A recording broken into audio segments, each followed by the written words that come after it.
네, 3교시를 이제 다시 시작하도록 하겠습니다. 그래서 로저스는 현상적인 장으로서 바로 지금 여기에서 한 개인에게 지각되는 경험되는 모든 것을 현상적인 장이다라고 그렇게 표현을 하고 있고요.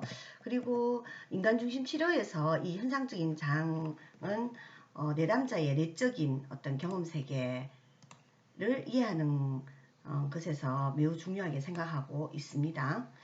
그리고 내담자의 내적인 참조체계, 곧 그의 현상적인 장을 이해하는 것이 상담에서는 핵심이라고 보고 있고, 그 방법으로서 이 공감을 통한 이해를 이제 제시를 하고 있죠. 이 공감이라는 건 뭐 뒤에 가서도 이야기하겠지만, 그 모든 상담, 오늘날에는 이제 이게 그냥 단순하게 인간중심 상담의 어떤 상담에만 국한되는 것이 아니라 모든 상담에서 이제 공감은 이제 기본이 되는 거죠.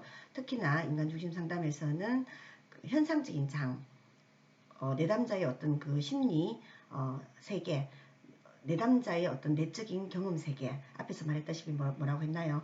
내가 만약에 지하철에 있다라면 지하철에 있는 게 그게 현상 내가 아니라는 거예요. 내가 정말로 지금 그 내적인 경험 세계가 뭔가, 내가 지금 진짜 하고 있는 게 뭔가, 이런 것들, 나의 내적인 경험 세계, 이런 것들이 이제 현상적인 장이라는 거죠. 이걸 이제 이해하는 게 굉장히 중요하고, 이런 것들을 이해하는 데에 가장 중요한 것이 바로 그 방법이 공감이다 라는 걸 여러분들이 꼭 알아두시기 바랍니다.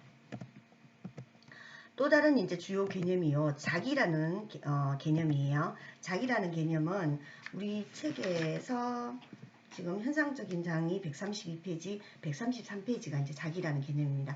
로저스는 여기에서 이제 자기라는 개념을 타인과 구분되는 주체적인 존재다, 그렇게 보고 있고, 로저스에 의하면 어린 유아는 자신의 내부에서 지각되는 자기 경험과 외부의 타인에 대한 경험을 구별하기 시작합니다. 그러면서 자기 존재에 대한 인식이 발달한다는 거예요. 그래서 내부에서 지각되는 나만의 경험, 뭐 예를 들면 현상적 장이 될 수도 있겠죠. 현상적 장이 나의 현상적인 장과 그리고 타인의 경험, 이런 것들을 구별하는 게 시작되면서 이게 자기라는 존재를 발달시키게 된다라고 이제 로저스는 보고 있어요. 그래서 여러분들은 융도 이제 자기 셀프라는 단어를 썼잖아요. 자기를 찾아 떠나는 인생이란 것은 그 의식 속에, 의식에 있는 나에서 켜켜이 있는 이 무의식과, 개인 무의식과 집단 무의식을 거쳐서 그 정말 우리 10년에 있는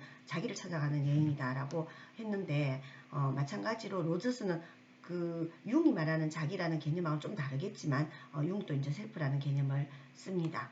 써서 그 다른 사람과 구별되는 나, 타인과 구분되는 주체적인 존재로서의 나만의 내가 경험하는 내만이 경험할 수 있는 그런 세계들을 가진 그런 나의 존재, 이걸 이제 자기라고 하죠. 그래서 이제 우리가 이제 유아들은 이제 그렇게 해서 나와 타인을 구별을 하고요. 또 이제 사람들은 어때요? 신체적인 경험도 하게 되고, 그리고 인지적 경험, 정서적 경험을 하게 되는데, 이게 나라는 경험을 우리는 어떻게 하는가? 신체적인 경험으로는 내가 지금 머리가 아픈데, 만약에 두통이 온다 그럼 내가 머리가 아프구나. 신체적인 경험을 통해서 이게 아픈 게 나라는 걸 느끼게 되죠. 그리고 또 뭡니까? 화가 나는 거예요. 내가 화가 나고 있구나, 아니면 슬프구나. 이럴 때 우리가 이걸 정서적인 경험이라고 하는데, 아니면 내가 지금 불안하구나, 이 불안이 나의 것이죠. 그래서 이게 나를 인식하게 되고, 그 다음에 또 우리가 살아온 여러 가지 경험들을 통해서, 인지적 경험들을 통해서 어떤가요? 나는 좀 숫자에 약해, 아니면 나는 글을 잘 쓰는 이게 나야, 뭐 이런 생각으로, 이런 식으로 뭐 나의 적성은 수학이다, 뭐 나의 적성은 뭐다, 이걸 통해서 인지적 경험, 이게 이제 고유하게 타인과 구별되는 자기를 이제 인식하게 되는 거죠. 그래서 그 로저스가 말하는 자기라는 것은 타인과 구분되는 주체적인 존재로서의 나다, 이렇게 이제 여러분들 알고 계시면 되겠습니다. 그 다음에 주요 개념으로는 유기체의 경험입니다. 134페이지에 있습니다. 로저스에게 있어서 인간은 하나의 통합된 유기체로 이해된다. 여기서 이제 유기체는 여러분들이 좀 어려운 말이죠, 그죠? 그래서 쉽게 말하면 그냥 살아있는 생명체다. 예, 인간은 하나의 통합된 생명체다. 이렇게 이제 여러분들이 이해하시면 되겠습니다. 134페이지에 보면요. 로저스가 말하는 이 유기체, 생명체는 육체와 정신 모두를 포함하는 전체로서의 개별적인 생명체다. 그래서 통합된 유기체라는 것은 육체와 정신 이게 모두 통합된 하나의 생명체다라는 이제 통합된 유기체다라는 말은 정신과 어떤 육체가 통합된 그런 생명체다라고 그렇게 이제 여러분들이 이해하시면 되겠죠.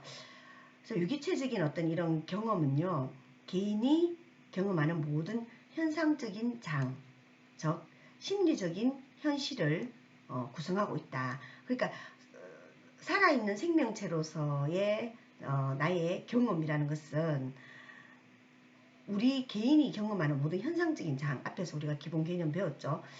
현상적인 장이라는 게 뭐였나요? 내가 경험하는 모든 나의 내면의 세계, 심리적인 세계, 이걸 이제 현상적인 장이라고 하잖아요. 그러면은 유기체적인 경험이라는 것은 뭐냐? 유기체적 경험이라는 것은 나라는 이게 이제 나를 하나의 개인으로 봤을 때 내가 경험하는 내 내면의 모든 어떤 경험 세계, 어떤 심리적인 그 현실을 구성하는 이 모든 것들을 이제 유기체적인 경험이다.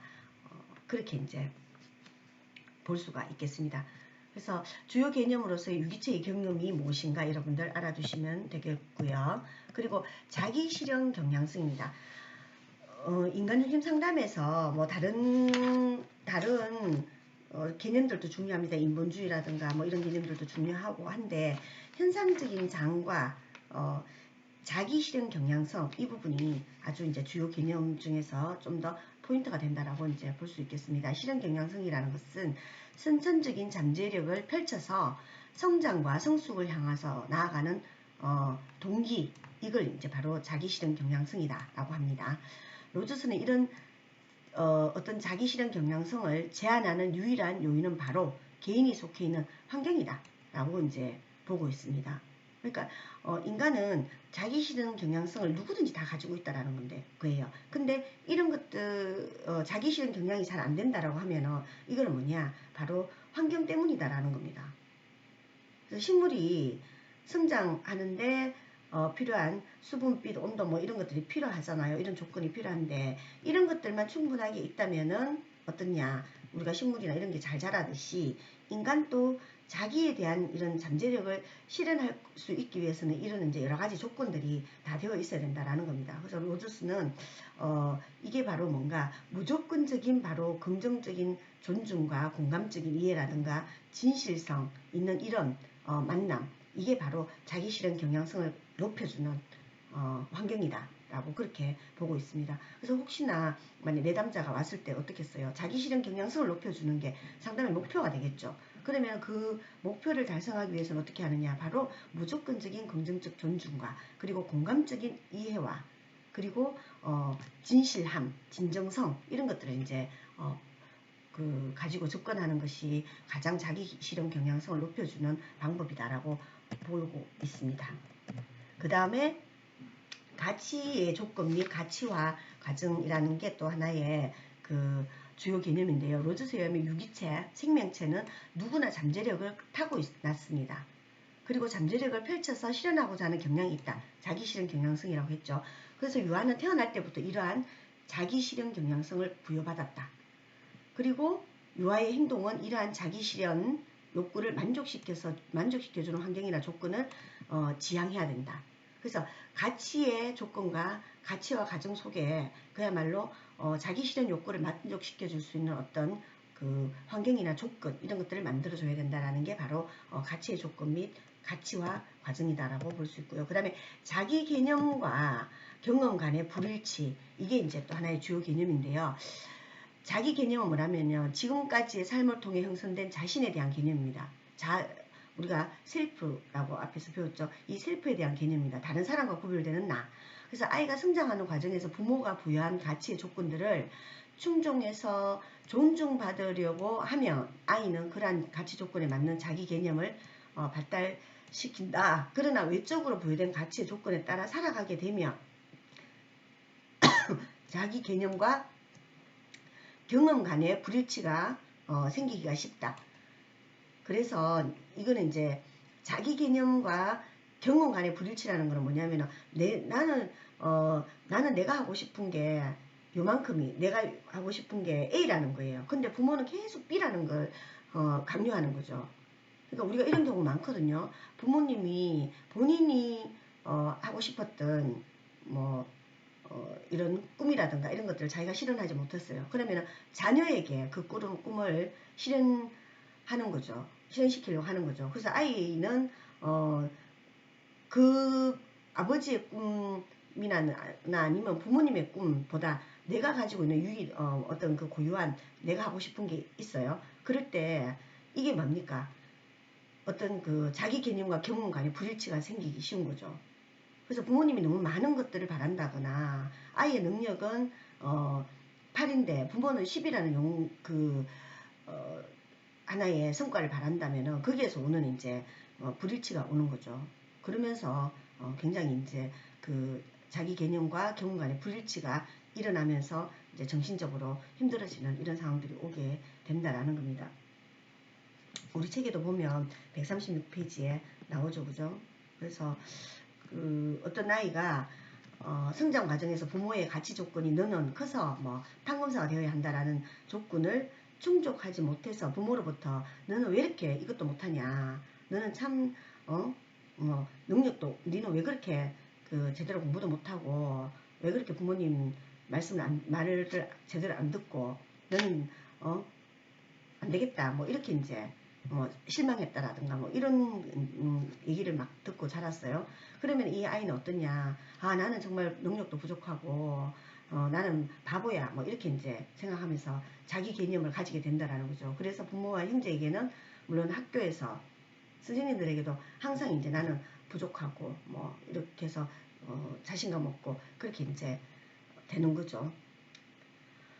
이게 이제 그래서 보면 인간중심 상담에서는 자녀나 아니면 인간의 어떤 그 사람들이 좀 이렇게 번나가고 아니면 자존감이 떨어지고 이런 것들이 바로 이제 자기 개념과 경험 간의 불일치에서 나타나는 어떤 그 현상이다 이렇게 보고 있습니다. 사람들이 심리적인 문제는 스스로 타고난 가능성과 또 잠재력을 신뢰하지 못할 때 그때 이제 일어나는 것이다라고 그렇게 보고 있습니다. 그 다음에 지금 여기에서 유기체가 경험하는 경험의 내용이 자기와 일치하지 않으면 현재의 경험을 계속해서 부정하게 되고 그러면서 이제 심리적인 문제가 생기게 된다라고 인간중심 상담에서는 보고 있습니다. 인간중심 상담의 목표입니다. 목표는 단순한 문제해결에 국한하는 게 아니다. 상담을 통해서 내담자를 완전히 기능하는 사람으로 성장할 수 있도록 돕는 것이 목표입니다. 그래서 쭉 이제 이거는 제가 여러분들 이해를 돕기 위해 가지고 좀 적어놨는데 여러분들을 한번 쭉 보시기 바랍니다. 그래서 인간은 타인에게 긍정적으로 수용되기를 바라고 또 스스로 긍정적인 지각을 가지려는 욕구가 있죠. 그래서 이런 욕구가 충족되면 자신의 경험을 상징화하려는 경향을 보이게 되고 이 같은 조건이 최상의 상태로 충족되면 인간은 자신에게 주어진 어떤 기능을 잘 수행하게 되죠. 그리고 자기 경험에 대해서 개방적이 되고 또 자아 구조는 자기 경험과 일치하게 되고 새로운 경험을 한다 해도 당황하지 않고 어떤 상황 속에서도 새롭고 창의적으로 적응할 수 있다. 그래서 자기 실현 경향성을 가지고 있는데 거기에 대해서 무조건적인 어떤 공감과 그리고 존중과 긍정을 해주면 스스로 이제 긍정적인 자각을 하게 되고 그러면서 어떻게 됩니까? 자기 실현을 할 수 있게 된다라는 게 이제 그 인간중심 상담의 목표입니다. 자, 목표 한 개씩 한번 볼까요? 자기 탐색 및 개방성 정진, 그리고 자기 수용 및 자기 신뢰, 그리고 자율적인 방향 설정, 지금 여기에서의 경험에 초점을 두는 거, 이런 것들이 바로 그 치료의 목표입니다.